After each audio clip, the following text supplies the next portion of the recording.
Rocket Lab launches Astro Digital satellite.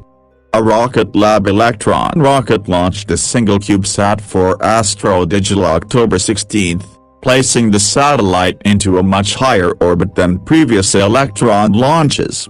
The Electron lifted off from Rocket Lab's launch site on New Zealand's Maya Peninsula at 9:22 p.m. Eastern, a launch delayed 2 days by poor weather at the launch site, and then pushed back nearly halfway into the 3-hour window by gusty upper-level winds. The single satellite on the rocket separated from the rocket's Curie kick stage 71 minutes after liftoff, going into a polar orbit at an altitude of more than 1,000 kilometers. That altitude is more than twice as high as previous Electron launches. Rocket Lab said the launch took advantage of upgrades to that Curie kick stage, including a switch to a bipropellant engine for higher performance. That kick stage is also the bus for its Photon smallsat service that the company announced earlier this year.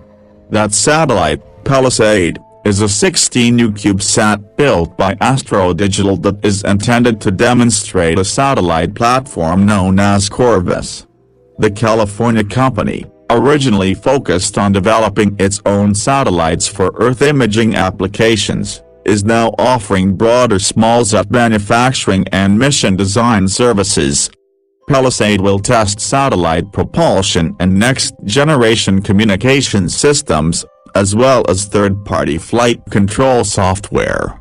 Rocket Lab adjusted its launch schedule to accommodate the Astro Digital spacecraft. Rocket Lab said that it launched Palisade on this mission after another, unidentified customer originally slated for this rocket requested a delay. The company is touting that schedule flexibility, and ability to fly to specific orbits like the one Palisade was deployed in, as the benefits of dedicated launch. Rocket Lab and other small launch vehicle developers are facing new competition from larger launch vehicle providers offering enhanced rideshare services, such as SpaceX's SmallSat rideshare initiative announced in August. No longer do small satellite operators have to accept the limitations of flying as a secondary payload, nor do they have to wait endlessly on the manifest of unproven launch vehicles, Peter Beck, chief executive of Rocket Lab, said in a post-launch statement. Frequent, responsive, and reliable launch is the new norm for small satellites thanks to Electron. The launch was the 9th Electron mission to date and the 5th this year as Rocket Lab pushes to increase the frequency of launches. The company said its next launch, for an undisclosed customer, is scheduled for late November. This launch was also the first under a new launch operator license issued by the U.S. Federal Aviation Administration, which licenses launches for American companies regardless of launch location.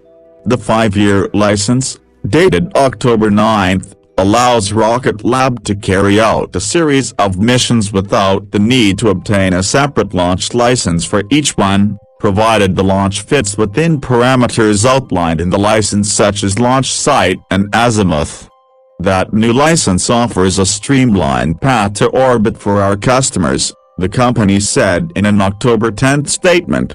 Efficient licensing supports frequent launch opportunities and truly responsive space access, and we're thrilled to be delivering this for small sats. Hey guys, I need your help. Please subscribe this channel. I will always grateful for your kindness. Have a great time ahead.